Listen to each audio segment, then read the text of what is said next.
The first shot whizzed past Brielle Porter's ear as she galloped across the dusty Arizona plains, her long auburn hair flying wildly behind her like a rebel flag. It was 1878, and in Cactus Creek, they said she was untamable. The second shot came closer, kicking up dirt near her horse's hooves, but Brielle only laughed and pressed forward, the bank's money secured tightly in her saddlebag. "You won't catch me alive," she shouted over her shoulder at the posse of men following in desperate pursuit. The setting sun painted the desert landscape in fiery hues that matched the determination in her eyes. Brielle Porter had never been one to follow rules not the town's, not society's, and certainly not a man's. She leaned forward, urging her horse faster as they approached the narrow canyon that would lead to her hideout. Just as she prepared to make the sharp turn, a figure on horseback emerged from the shadows, blocking her path. Brielle pulled hard on the reins, her horse rearing in protest. The stranger sat tall in his saddle, his face partially obscured by the brim of his black Stetson. His stallion stood perfectly still, unbothered by her dramatic arrival. "Move aside," she demanded, reaching for the pistol at her hip. The man raised his head, revealing piercing blue eyes that locked onto hers with unsettling intensity. "Miss Porter," he said, his voice deep and calm amid the chaos, "I believe you have something that doesn't belong to you. And who might you be?" Brielle challenged, aware of the approaching posse. "Archer Lockwood," he replied, tipping his hat slightly. "U.S. Marshal." Brielle's heart sank. She had outrun local sheriffs and hired guns, but a marshal was a different matter entirely. She glanced behind her, calculating her odds. The posse was gaining ground, and she was caught between them and the lawman. "Surrender now," Archer continued, "and I'll ensure you receive a fair trial." Brielle laughed bitterly. "Fair trial for a woman in these parts? I'd rather take my chances." She kicked her horse, attempting to dart past him. Archer anticipated her move, cutting her off with surprising agility. His hand shot out, grabbing her reins. "Don't make this harder than it needs to be." The commotion spooked Brielle's horse, which reared again. This time, she wasn't prepared. She felt herself slipping, her grip on the saddle loosening, and then she was falling. The ground rushed up to meet her, and pain exploded in her ankle as she landed awkwardly. She scrambled for her gun, but Archer was already dismounted and standing over her, his own weapon drawn. "It's over, Miss Porter." Brielle glared up at him, defiance burning in her emerald eyes despite her vulnerable position. "Nothing's ever over until I say it is, Marshal." Something flickered across his face, admiration, perhaps, or curiosity. He holstered his gun and, to her surprise, extended his hand. "You're injured. Let me help you." "I don't need your help," she spat, attempting to stand on her own. Her ankle buckled beneath her and she bit back a cry of pain. Archer sighed, looking toward the approaching posse, then back at her. "You're in no condition to run, and those men won't be as gentle as I am. Some aren't interested in justice, they want revenge for the embarrassment you've caused them." For the first time, uncertainty crept into Brielle's expression. She knew he was right. Some of those men had personal vendettas against her, not just for the robberies but for rejecting their advances over the years. "What do you propose?" she asked cautiously. "Come with me. I'll take you to Santa Fe for trial. It's farther away, you'll get fairer treatment there." Brielle hesitated, weighing her options as the sound of hoofbeats grew louder. Her ankle throbbed painfully. She couldn't run, couldn't fight, and couldn't negotiate from her current position. "Fine," she conceded reluctantly, "but I keep my dignity." Archer nodded. He retrieved her horse, which had calmed down nearby, and to her surprise, he didn't handcuff her. Instead, he helped her onto her mount, then climbed onto his own. As the posse appeared at the canyon entrance, he positioned himself between them and Brielle. Marshal Lockwood called the leader, a red-faced banker named Harrison. "Step aside.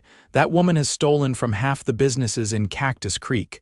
Miss Porter is in federal custody now," Archer replied evenly. "I'm taking her to Santa Fe for trial." "The hell you are," Harrison protested. "We'll handle our own justice here." Archer's hand moved casually to rest on his holstered gun. "That's not how the law works, Mr. Harrison. You're welcome to file your complaints in Santa Fe." The tension was palpable as the posse members exchanged glances, clearly calculating whether they could overpower a U.S. Marshal. Archer maintained his calm demeanor, but Brielle could sense the readiness in his posture. Finally, Harrison spat on the ground. "This isn't over, Porter." "It never is," she replied with a smirk. Archer guided his horse forward, gesturing for Brielle to follow. As they rode away from the frustrated posse, she studied his profile: strong jaw, straight nose, and eyes that seemed to notice everything. He wasn't like the other lawmen she'd encountered. "You know they'll come after us," she said as they rode deeper into the canyon. "I'm counting on it," Archer replied, surprising her again. "That's why we're not going to Santa Fe, not yet." "Where are we going then?" "Somewhere safe. Somewhere they won't look for an outlaw and a marshal."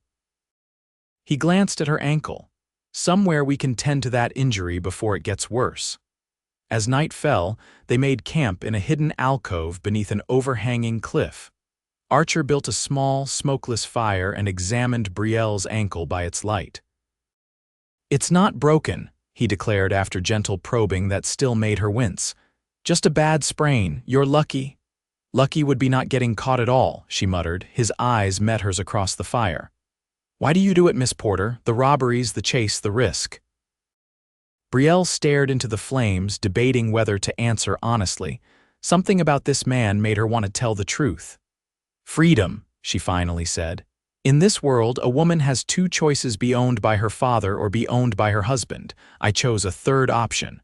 By becoming an outlaw. By becoming my own person." She looked up at him defiantly. "Can you understand that, Marshal, or are you too bound by your precious law to see beyond it?" Archer was silent for a long moment. "The law isn't perfect," he admitted, surprising her. "But without it, the strong would always dominate the weak. Is that the freedom you want?" His question unsettled her more than she cared to admit. She'd never thought of it that way. "I only take from those who can afford it," she defended. "And who decides that? You." He shook his head. "That's no different from the men you're trying to escape making decisions for others based on your own judgment." Brielle had no ready answer. Instead, she changed the subject. "If you're so concerned with the law, why aren't we headed to Santa Fe? Why help me escape that posse?" Archer poked at the fire with a stick. "A lynch mob isn't justice, and—" He hesitated. "I've heard stories about you. You've never hurt anyone during your robberies, never drawn your gun except to threaten. That's unusual." "I'm not a killer," she said quietly. "No, you're not." His eyes held hers. "That's why I'm giving you a chance. Most marshals wouldn't." Brielle felt something shift inside her, a crack in the armor she'd built around her heart. This man was different. He saw her not just the outlaw, but the person beneath. "Get some rest," he said, breaking the moment. "We have a long ride tomorrow." As Brielle settled onto her bedroll, she watched Archer through half-closed eyes. He sat vigilant, scanning the darkness beyond their small camp. For the first time in years, she felt oddly safe in someone else's presence.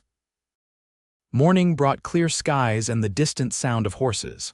Archer was already up, dousing their fire and packing their meager supplies. "They're persistent," he noted, helping Brielle to her feet. Her ankle felt better, though still tender. "Harrison doesn't like losing," she replied. "Especially to a woman." "Can you ride?" she nodded, determined not to show weakness. "I've ridden through worse." Archer studied her for a moment, then made a decision. "Leave your horse, ride with me." "What? Why? One set of tracks is harder to follow than two." "And my stallion is stronger. He can carry us both and move faster than your mare with an injured rider." It made tactical sense, but Brielle hesitated. Riding together meant physical closeness she wasn't accustomed to.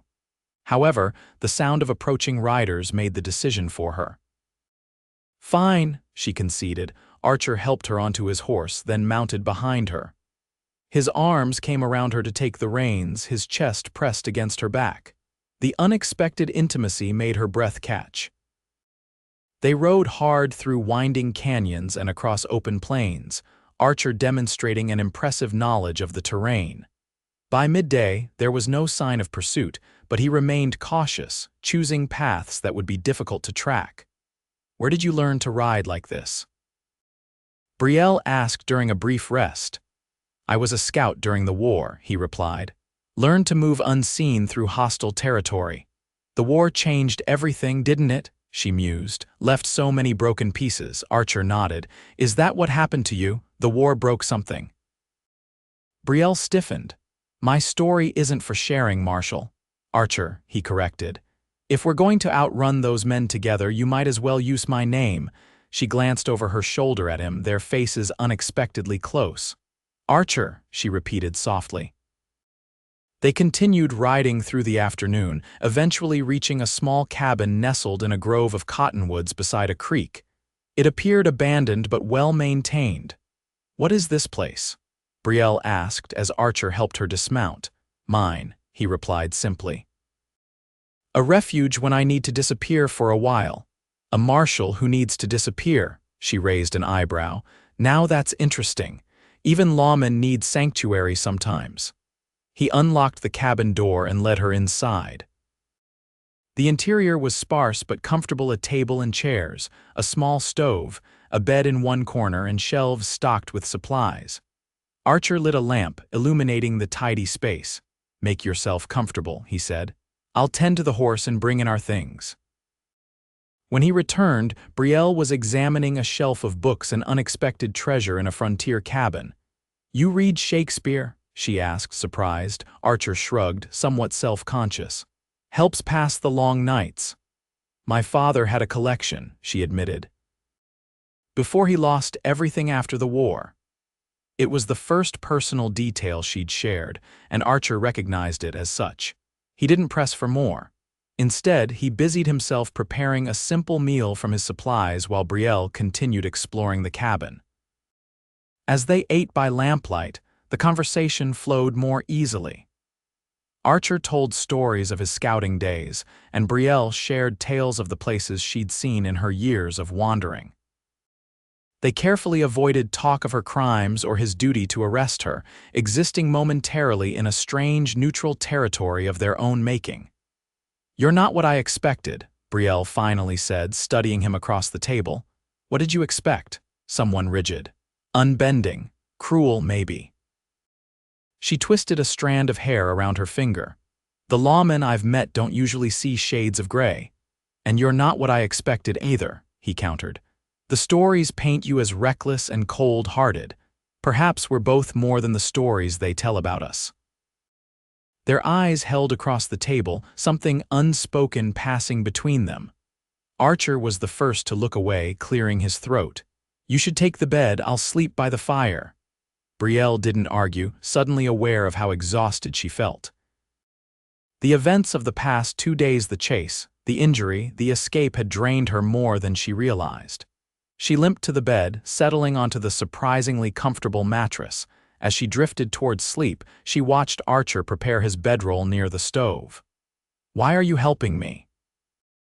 she asked drowsily. "You could have let them take me." He was quiet for so long that she thought he might not answer. "Everyone deserves a chance to choose a different path," he finally said, "even the wild ones." She fell asleep pondering his words, wondering if a different path was even possible for someone like her. Brielle woke to the aroma of coffee and the sound of rain pattering on the cabin roof. Archer stood at the stove, his back to her, as he prepared breakfast. Morning light filtered through the cabin's single window, catching in his dark hair. "How long has it been raining?" she asked, sitting up. "Since dawn," he replied without turning. "Good timing. It'll wash away our tracks." She tested her ankle, finding it much improved. "How long do we stay here?" Now he did turn, his expression guarded. "That depends on what you decide to do next." "You mean whether I'll let you take me to Santa Fe for trial?" She laughed bitterly. "What choice do I have?" Archer brought her a cup of coffee, then sat on the edge of the bed, his proximity making her pulse quicken unexpectedly. "There are always choices, Brielle." It was the first time he'd used her given name, and the sound of it in his deep voice stirred something within her. "What are you saying?" she asked cautiously. I'm saying that perhaps there's a middle path. His blue eyes held hers steadily. One that doesn't end with you in prison or running for the rest of your life. Hope fluttered in her chest, but she quickly suppressed it. What middle path? I'm a wanted woman. You're a U.S. Marshal, the money you took from the Cactus Creek Bank, do you still have it? She hesitated, then nodded. Most of it, in my saddlebag. Return it. Make restitution for what you've taken. I have connections in Santa Fe judges who might be persuaded to show leniency if you demonstrate genuine remorse. Brielle stood abruptly, moving away from him. You want me to beg for forgiveness, to bow and scrape before the same men who, she stopped herself, the memories too painful to voice. What happened, Brielle? Archer asked quietly. What made you choose this life? The rain drummed harder on the roof as she stood with her back to him, arms wrapped around herself. The story had been locked inside her for so long that speaking it aloud felt like removing a bullet from a wound painful but necessary for healing. After the war, my father lost everything, she began softly. Our plantation in Georgia, our money, our standing. He brought us west for a fresh start. She turned to face Archer. Do you know what happens to a genteel southern family with no means in a frontier town? Tell me, he urged gently. My father couldn't find work. His pride wouldn't let him take certain jobs, and his Confederate past closed other doors. My mother fell ill. The doctor in Cactus Creek, her voice hardened. He offered to treat her in exchange for my hand in marriage. I was 17. Archer's expression darkened. Dr. Montgomery, you know him? I've heard complaints, nothing that could stick in court. Brielle laughed without humor. Of course not. Men like him are untouchable. My father accepted his offer without consulting me. The wedding was arranged. But you never married him, Archer stated, connecting the pieces. The night before the wedding, I heard Montgomery talking with his friends at the saloon, bragging about how he'd have a young wife to warm his bed and how he'd never actually intended to treat my mother properly. Her hands clenched into fists at the memory. That night, I took his money, all of it, and ran. My mother died anyway. My father drank himself to death within a year. And you've been running ever since, Archer finished quietly. Not just running, she corrected him. Taking back what men like Montgomery steal through their power and position, banks that foreclose on widows' farms, businessmen who cheat their workers. I'm not sorry for what I've done. Archer stood, crossing the room to stand before her. What about the innocents caught in between? The bank tellers who lose their jobs when the bank can't recover from a robbery. The families who suffer when businesses fail. His words struck her like physical blows.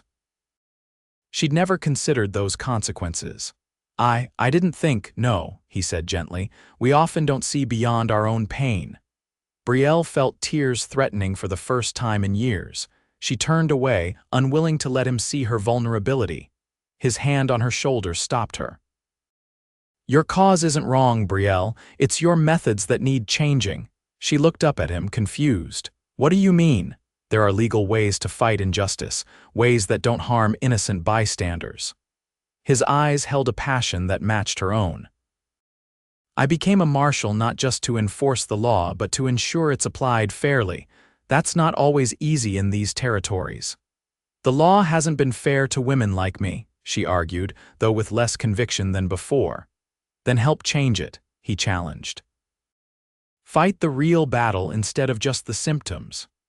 The idea was so foreign, so unexpected that Brielle could only stare at him.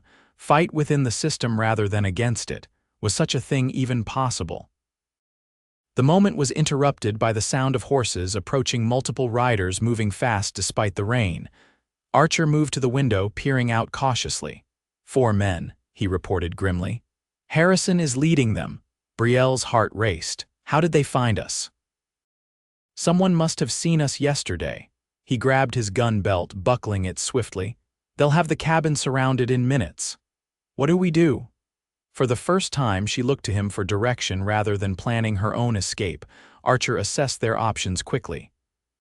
There's a cellar trapdoor beneath the rug. If they search inside, hide there. I'll try to send them away. And if that doesn't work, his eyes met hers, a silent promise passing between them, Then we'll face them together." Before she could respond, he pressed something into her hand, her own pistol, which he'd confiscated after her capture. The gesture spoke volumes about how his trust in her had grown. Archer stepped onto the porch as the riders approached, his stance casual but alert. Brielle watched through a gap in the curtains as Harrison and his men reined to a stop before the cabin. "Marshal Lockwood," Harrison called, water dripping from his hat brim. "Fancy meeting you here." "Mr. Harrison," Archer replied evenly, "you're a long way from Cactus Creek." "We're tracking a fugitive, that Porter woman. Trail led this way before the rain started." "Haven't seen her," Archer lied smoothly. "I'm on leave, heading back to Santa Fe tomorrow." Harrison's eyes narrowed suspiciously. "Mind if we have a look inside your cabin, just to be thorough?" "I do mind, actually." Archer's hand rested casually near his holster. "I value my privacy and you have no warrant." "We don't need warrants out here," one of Harrison's men sneered, his hand moving toward his gun. "Stand down," Archer ordered with such authority that the man froze. "You're talking to a federal marshal. Think carefully about your next move." The tension crackled like the lightning flashing overhead. Brielle gripped her pistol tightly, knowing that if shooting started, Archer would be outnumbered. Harrison studied Archer's face, searching for deception. "You've built quite a reputation, Lockwood. Man of principle, they say, not the type to harbor criminals." "I uphold the law, Mr. Harrison, nothing more, nothing less." After what seemed an eternity, Harrison nodded. "We'll continue our search elsewhere, but if I discover you've been lying." He left the threat hanging. "Safe travels," Archer replied coolly. The riders turned reluctantly, disappearing back into the rain. Archer remained on the porch until they were out of sight, then returned to the cabin, dripping wet. "They're gone," he confirmed, "but they'll be watching the area. We need to move as soon as the rain stops." Brielle stared at him in disbelief. "You lied for me. You could lose your badge for that." "I lied to prevent bloodshed," he corrected, removing his wet coat.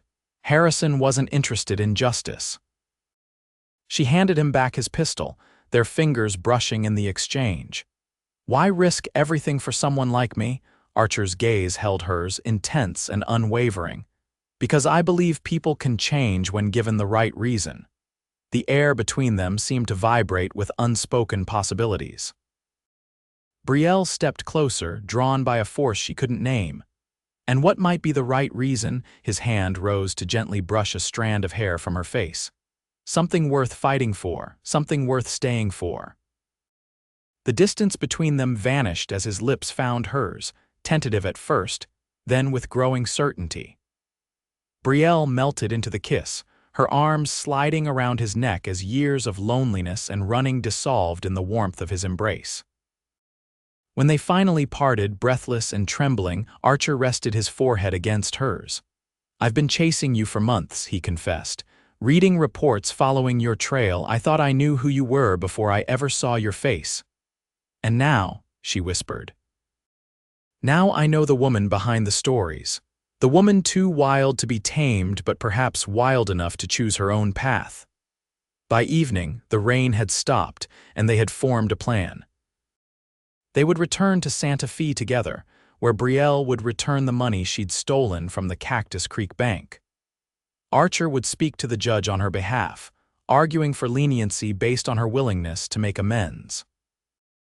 It was a risk for both of them. For Brielle, the possibility of imprisonment despite her cooperation; for Archer, professional consequences for helping a known outlaw. Yet as they prepared to leave at dawn, neither expressed doubt. They departed before sunrise, Brielle riding behind Archer on his stallion, her arms wrapped around his waist. The world felt different somehow, both more dangerous and more full of promise than before. "What happens after Santa Fe?" she asked as they rode, the question that had been lingering between them. "If the judge shows mercy, what then?" Archer's hand covered hers where it rested against his chest. "Then we have choices to make, both of us." "I don't know how to live any other way," she admitted. "The running, the freedom, it's all I've known for years." "There are other kinds of freedom," he said. "The freedom to build something lasting, to fight for change from within." He hesitated, the freedom to love without fear. The word hung in the air between them, love, unexpected and transformative. Is that what this is? Brielle asked softly. Love. Archer turned in the saddle to look at her, his eyes reflecting the sunrise. I think it could be if we're brave enough to find out. She studied his face, this man who had changed everything in just a few days.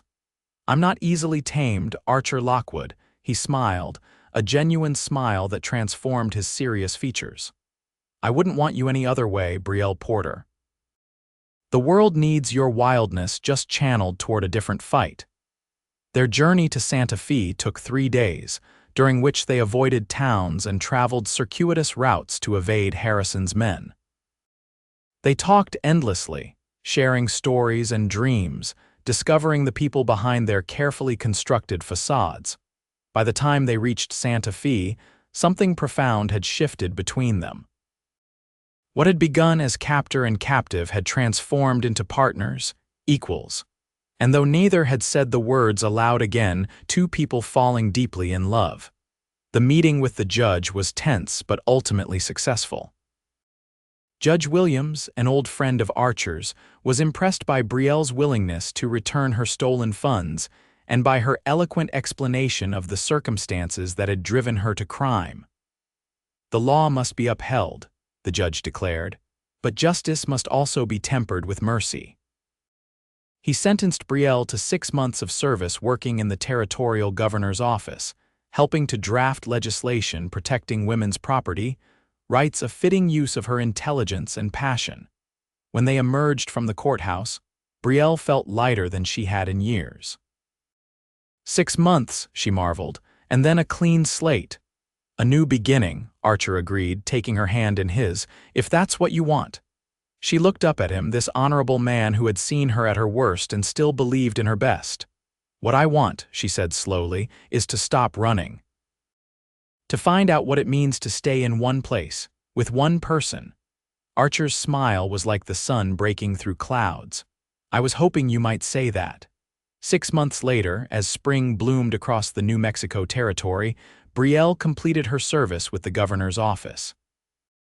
Her work had been so impressive that she was offered a permanent position, which she accepted with pride.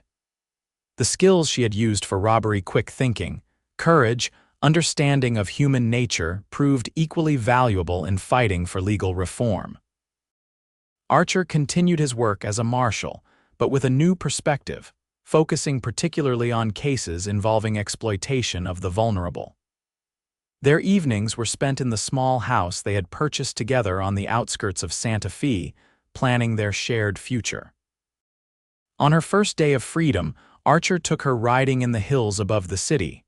They stopped at a beautiful overlook, dismounting to watch the sunset paint the desert in gold and crimson. I have something for you, he said, reaching into his pocket. He withdrew not a ring, as she had half expected, but a small silver star, a marshal's badge. Brielle looked at him in confusion. I don't understand. The governor was impressed by your work, Archer explained. He's authorized the appointment of special deputies to focus on crimes against women and children. He asked me to offer you the position. She stared at the badge in disbelief.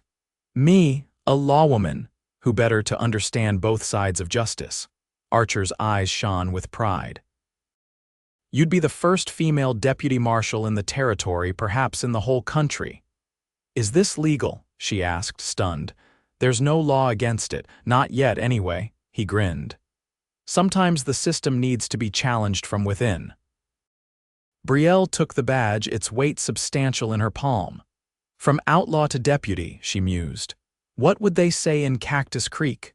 They'd say you were too wild to tame, Archer replied, drawing her into his arms, and they'd be right. Your spirit, your fire, that's what's going to change things. That's what I love about you. Love, she repeated, the word no longer frightening but welcome. I do love you, Archer Lockwood, and I love you, Brielle Porter, he answered, sealing the declaration with a kiss. As they rode back toward Santa Fe, side by side on their horses, Brielle reflected on the extraordinary journey that had brought her here. She had been running for so long, fighting against a world that wanted to contain her. Now, she was still fighting, but for something rather than against everything, with someone by her side who valued her wildness rather than fearing it. The untamable woman had found her freedom not in escape but in purpose, not in solitude but in love. And as they rode into their shared future, she knew that the greatest adventure was just beginning.